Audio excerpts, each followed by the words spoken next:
Ya, saya ingin ke Bang Andreas menjawab pertanyaan tadi Bang Andreas. Dari PDIP sendiri, apakah semuanya dari level bawah sampai dengan level elit sudah sepakat kalau nanti seandainya diajak Prabowo Subianto bergabung mendukung pemerintahan? Kalau semuanya dari bawah sampai ke atas itu biasanya diputuskan di dalam Kongres.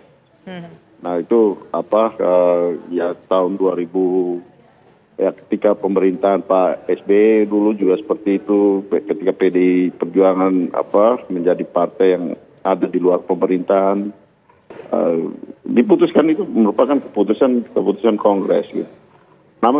Namun Ibu Megawati sebagai ketua umum yang mempunyai hak prerogatif itu juga bisa membuat keputusan untuk hal-hal yang sifatnya strategis, hal-hal yang sifatnya ya menyangkut kepentingan bangsa dan negara, menyangkut eksistensi partai.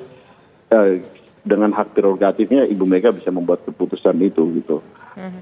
Tapi kita lihatlah bagaimana perkembangan ini ya apabila terjadi pertemuan itu dan kemudian ada pandangan-pandangan, ada tantangan yang dilihat bersama yang berkaitan dengan hal-hal tadi yang saya sampaikan. Ya semuanya itu bisa terjadi gitu dengan melihat dinamika politik yang berkembang saat ini. Sebagaimana yang juga disampaikan, dianalisa oleh Mas Umam tadi gitu. Saya kira disitulah pentingnya kalau misalnya terjadi pertemuan itu ke depan nanti. Baik, kita ke Mas Soleh. Mas Soleh, ini seberapa penting sih sebetulnya pertemuan antara Pak Prabowo dengan Ibu Megawati? Karena kan kalau kita lihat, kita berbicara soal demokrasi kan tidak harus semuanya masuk ke dalam pemerintahan. Ada juga oposisi yang misalnya berada di luar untuk tetap mengkritisi kebijakan dari pemerintah. Anda melihatnya seperti apa? Ya pertama begini, silaturahim dan kerjasama antar partai-partai politik dan fraksi-fraksi yang ada di DPR itu sangat penting sebetulnya. Dan ingat, ini bukan, sekali lagi saya katakan, bukan hanya untuk kepentingan partai-partai, tapi juga untuk kepentingan bangsa dan negara ini. Jadi karena itu ini ya tentu ya sangat penting ya.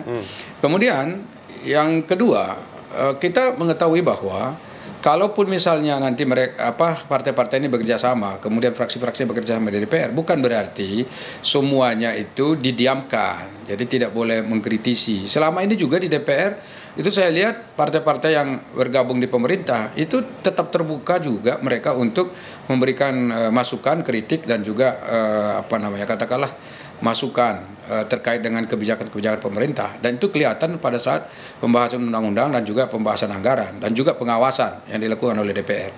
Jadi karena itu kalaupun nanti ini kita kerjasama, ya bukan berarti tadi misalnya kritiknya bahwa nanti tidak ada lagi yang oposisi, karena memang sistem di kita ini kan sebetulnya tidak ada juga oposisional secara murni, tetapi juga justru kalaupun bergabung tetapi semua komponen yang ada di dalam pemerintahan itu tetap diperkenankan, diperbolehkan untuk memberikan masukan gitu. Baik, sekarang saya ingin ke Mas Umam. Mas Umam, efeknya kalau seandainya memang nanti jadi bergabung PDIP dengan pemerintahan terpilih Prabowo Subianto, dampak secara kualitas pemerintahan dan demokratisnya seperti apa? Kemudian dampak secara politiknya untuk masing-masing pihak yang masih merasa terlukai, ada yang merasa mungkin tersakiti, itu akan seperti apa pula? Ya begini, ada beberapa kalkulasi yang harus kita breakdown ya. Dalam konteks pemerintahan, kalau PDIP bergabung tentu akan menghadirkan stabilitas politik yang sangat memadai. Dan kita tahu bahwa pembangunan, kalau misal kita merujuk pada tradisi neoliberal tahun 1960-an ya, bahwa stabilitas politik itu adalah fondasi yang paling prinsipil dalam konteks pemerintahan dan juga efektivitas kinerja pemerintahan. Tetapi begini, bahwa diakui atau tidak, mekanisme check and balances itu adalah sebuah mekanisme yang fundamental. Maka kalau misal kemudian PDIP bergabung, maka praktis tidak akan ada satu elemen kekuatan pun dalam konteks kekuatan politik yang kemudian akan memerankan fungsi sebagai penyeimbang, sebagai pengawas, sebagai oposisi.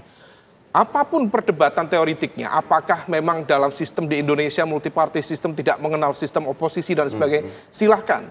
Tetapi kalau misal kemudian fungsi check and balances tidak ada, lagi rumus dasar power tend to corrupt, absolute power corrupt absolutely, itu rumus dasar. Maka tidak bisa kemudian ditutupi. Nah, oleh karena itu, ini menjadi wake up call. Saya pikir 9 tahun, hampir 10 tahun perjalanan pemerintahan terakhir ini, bahwa majoritarian presidential model ternyata tidak begitu produktif untuk konteks demokrasi. Faktanya kemudian banyak sekali legislasi-legislasi yang justru dihadirkan tidak berdasarkan aspirasi publik. Tiba-tiba kemudian legislasi diketok oleh DPR dan juga pemerintah. Kita masih ingat Undang-Undang KPK, Undang-Undang Omnibus Law, kemudian Undang-Undang termasuk Undang-Undang Minerba, dan lain sebagainya. Nah, ini yang kemudian menjadi sebuah refleksi bagi kita. Kalau misal kemudian kita ingin menghadirkan pemerintahan yang substantif dalam konteks demokrasi dan juga dalam konteks kebijakan publik, tentu stabilitas penting. Dan saya pikir dengan mendapatkan 80% dukungan dari partai politik di Senayan, dengan semua partai minus PDIP, sudah cukup menghadirkan stabilitas politik. Nah, tetapi kalau misal kemudian PDIP sekalian diboyong masuk ke dalam pemerintahan, saya pikir saya agak khawatir bahwa ini justru menghadirkan bukan hanya majoritarian presidential model, tetapi bisa mengarah pada totalitarian. Nah, ini yang kemudian tentu menjadi wake up call bagi Pak Prabowo sebagai presiden terpilih untuk tetap sebaiknya memang memberikan ruang yang setara bagi kekuatan oposisi atau bagi penyeimbang apapun namanya, untuk kemudian menghadirkan check and balances tanpa kemudian mendegradasi atau menghancurkan dalam pola relasi yang konfliktual. Nah, oleh karena itu hubungan baik antara Pak Prabowo dengan Bu Mega harus dijaga dengan baik, tetapi dalam konteks fungsi pengawasan terhadap pemerintahan tetap harus dijalankan. Oke. Baik. Ya, kita ke Mas Saleh. Mas Saleh, ini kan yang ditakutkan tadi dari pembicaraan dengan Mas Umam adalah bisa menyebabkan terjadinya totalitarian politik di dalam ketika semuanya dirangkul ke dalam satu pemerintahan. Ini Anda menilainya seperti apa?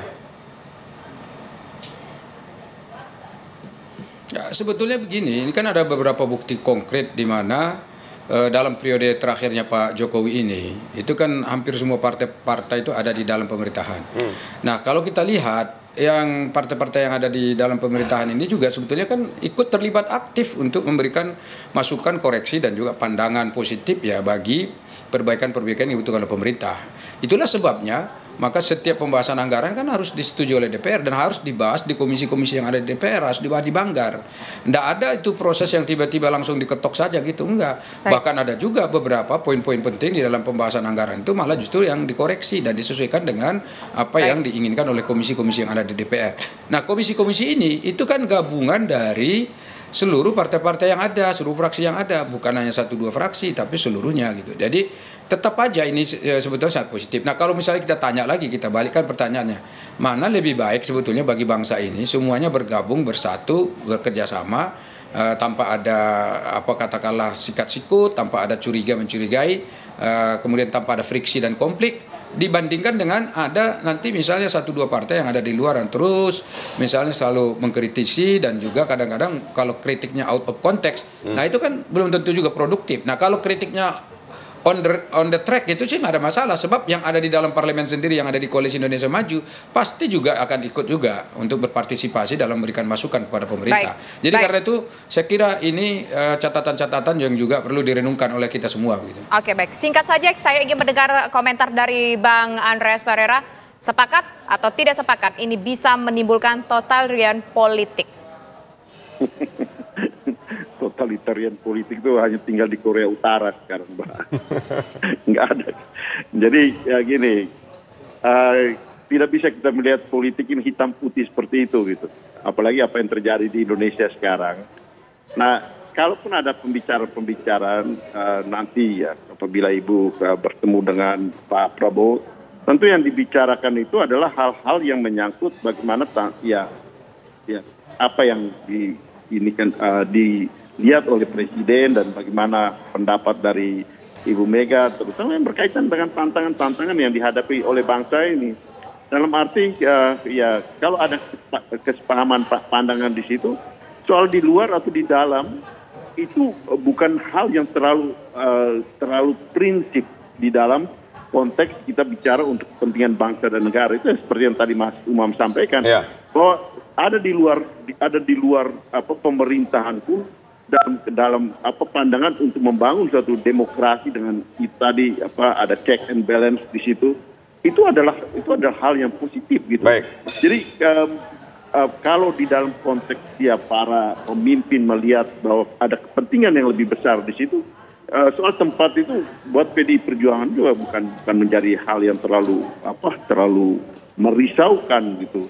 Ya bahwa ya membangun suatu partai politik, membangun suatu proses politik di dalam negara demokrasi seperti yang kita perjuangkan sekarang ini tidak harus selalu ada di dalam pemerintahan, tidak selalu harus kekuasaan real yang kita punya dalam bentuk ada di dalam kabinet itu merupakan target utama gitu. Tapi bagaimana kita ya melihat proses politik ini dengan menjaga hal-hal yang penting untuk kepentingan bangsa dan negara. Saya kira itu jauh lebih substantif daripada hanya sekedar bicara soal kursi di kabinet.